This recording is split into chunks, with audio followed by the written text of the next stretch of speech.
ಇದ್ದಷ್ಟು ದಿನ ನೀವು ಎಲ್ಲರ ಸ್ಪರ್ಧಿಗಳ ಜೊತೆ ನೋಡಿದಿರಿ.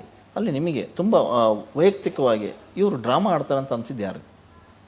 ಆ, ಬಹುಶಃ ನನಗಂದ್ರೆ ವೈಯಕ್ತಿಕವಾಗಿ ಎಲ್ಲೋ ಒಂಥರ ಗೌತಮಿ ಅವರ ಪಾಸಿಟಿವಿಟಿ ಅನ್ನೋದು ಎಲ್ಲೋ ಒಂದು ಕಡೆ ಸುಳ್ಳು ಅಂತ ಅನ್ಸಿದ್ದಿದೆ ತುಂಬಾ ಕಡೆ.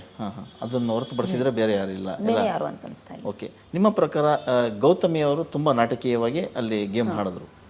ಅಂದ್ರೆ ನಾಟಕೀಯ ಅನ್ನೋದಕ್ಕಿಂತ ಅವ್ರು ಹೇಳ್ತಿದ್ದ ಮಾತುಗಳಿಗೂ ಅವ್ರು ನಡ್ಕೊಳ್ತಿದ್ದ ರೀತಿಗಳಿಗೆಲ್ಲೋ ವ್ಯತ್ಯಾಸ ಇದೆ ಅಂತ ನಂಗೆ ಬಹಳ ಸಲ ಅನ್ಸಿದೆ. ಅಂದ್ರೆ ಮೋಕ್ಷಿತ ಅವ್ರು ಮಾತಾಡುವಾಗ ಯಾವಾಗಲೂ ಹೇಳ್ತಾ ಇದ್ರು, ಇವ್ರು ಎಲ್ಲರ ಬಗ್ಗೆನೂ 3 ಜನ ಕೂತಿದ್ದಾಗ ತುಂಬಾ ಮಾತಾಡ್ತಾರೆ, ಬಟ್ ಇಲ್ಲಿ ಮಾತ್ರ ನಾನು ಯಾರ ಬಗ್ಗೆನೂ ಮಾತಾಡೋದಿಲ್ಲ ಅಂತ ಹೇಳ್ತಾರೆ, ನನ್ನ ಎದುರುಗಡೆನೆ ಅವ್ರು ಮಾತಾಡಿರೋದಿದೆ ಅಂತ ಹೇಳಿದ್ದಿದೆ.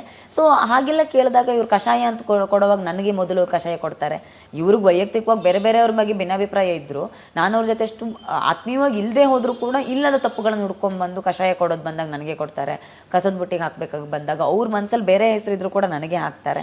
ಸೊ ಈ ಥರದ್ದೆಲ್ಲ ಬಂದಾಗ ನನಗೆಲ್ಲ ಒಂದ್ ಕಡೆ ನಾಟಕೀಯ ಅಂತ ಅನ್ಸಿದ್ದು. ಒಂದು ಗಾದೆ ಮಾತಿದೆ, ನಗುವಂಥ ಗಂಡಸರನ್ನ ನಂಬಾರ್ದು, ಅಳುವಂಥ ಹೆಂಗಸರನ್ನ ನಂಬಾರ್ದು. ಅಲ್ಲಿ ಪದೇ ಪದೇ ಮಾತಲ್ಲಿ ಒಂದಿಷ್ಟು ಬಂದಾಗ ಎಲ್ಲೋ ಚೈತ್ರ ಅವರು ತುಂಬಾ ಬೇಸರ ವ್ಯಕ್ತಪಡಿಸಿ ಅಳಕ್ ಶುರು ಮಾಡ್ತಾರೆ. ಸೊ ಈ ಮಾತಿಗೆ ನೀವೇನು? ನಾನು ಎಲ್ಲರೂ ಅಳ್ತಾ ಇದ್ರಲ್ಲಿ ಅಳು ಅನ್ನೋದು ಮತ್ತು ನಗು ಅನ್ನೋದು ಬಿಗ್ ಬಾಸ್ ಮನೆ ಒಂದು ತೀರಾ ಅವಶ್ಯಕ ಅಂತ ಅನಿಸುವಂತ ರೀತಿ. ನಾನು ಅಳ್ತಾ ಇರೋದಕ್ಕೆ ಕಾರಣ ಏನು ಅಂತ ಕೇಳಿದ್ರೆ, ನಾನು ಹೊರ ಪ್ರಪಂಚದಲ್ಲಿ 1000 ಸವಾಲುಗಳನ್ನು ಎದುರಿಸ್ತಾ ಇದ್ರು ಕೂಡ ನನಗಲ್ಲೆಲ್ಲೂ ಇದು ಏನು ನನ್ನವರು ಅನ್ನೋ ಒಂದು ಬೆಂಬಲ ಇರ್ತಿತ್ತು, ನನ್ನ ಕುಟುಂಬ ನನ್ನ ಜೊತೆಗೆ ಇರ್ತಿತ್ತು, ಸ್ನೇಹಿತರು ಇರ್ತಿದ್ರು, ಬೆಂಬಲಿಗರು, ಕಾರ್ಯಕರ್ತರು ಯಾವಾಗಲೂ ನನ್ನ ಜೊತೆಗೆ ನಿಲ್ಲೋರು.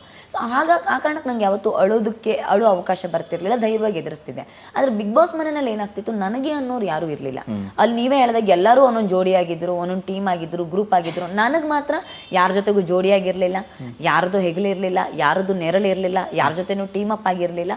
ಹಾಗಾಗಿ ನನಗೆ ಕಷ್ಟ ಅಂತ ಬಂದಾಗ ಅಲ್ಲಿ ಯಾರೋ ಸಮಾಧಾನ ಮಾಡೋರು ಯಾರು ಇರಲಿಲ್ಲ, ಅಥವಾ ಇದು ಹೀಗಲ್ಲ ಅಂತ ನನ್ನನ್ನು ಮತ್ತೆ ಹುರಿದುಂಬಿಸೋರು ಯಾರು ಇರಲಿಲ್ಲ. ನಾನೇ ಅಳಬೇಕಾಗಿತ್ತು, ನಾನೇ ನನಗೆ ಸಮಾಧಾನ ಮಾಡ್ಕೊಳ್ಬೇಕಾಗಿತ್ತು, ನಾನೇ ಮತ್ತೆ ಎದ್ದು ಬಂದು ನಗಬೇಕಾಗಿತ್ತು. ಸೊ ಹಾಗಿದ್ದಾಗ ಹಂಚಿಕೊಳ್ಳೋದಕ್ಕೆ ಇನ್ನೊಂದು ಮನಸ್ಸು ಇಲ್ಲದೆ ಇದ್ದಾಗ ನೀವು ಅಳದೆ ಇನ್ನೇನು ಮಾಡ್ತೀರಾ? ನಿಮ್ಮ ಕಣ್ಣೀರೇ ನಿಮಗೆ ಸಂಗಾತಿಯಾಗಿರುತ್ತೆ. ಖುಷಿ ಆಗಲಿ ದುಃಖ ಆಗಲಿ ಅದು ಸಹಜವಾಗಿ ಅದನ್ನು ನಾನು ಮಾಡಿದ್ದೀನಿ. ಬಹುಶಃ ಯಾರೊಬ್ಬರು ನನ್ನ ಜೊತೆಗಲ್ಲಿ ಯಾರೊಬ್ರು ಜೋಡಿ ಇದ್ದಿದ್ದರೆ, ಇನ್ಯಾವುದೋ ಒಂದು ಟೀಮು ಅಂತ ನನ್ನ ಜೊತೆಗೆ ಇದ್ದಿದ್ದಿದ್ರೆ ಬಹುಶಃ ಅವ್ರ ಜೊತೆಗೆ ಅವ್ರು ನನಗೆ ಸಮಾಧಾನ ಮಾಡಿದ್ದಿದ್ರೆ ನಾನು ಬಹುಶಃ ಪದೇ ಪದೇ ಅಳೋವಂಥ ಪರಿಸ್ಥಿತಿ ಬರ್ತಿರ್ಲಿಲ್ಲ ಅನ್ಸುತ್ತೆ.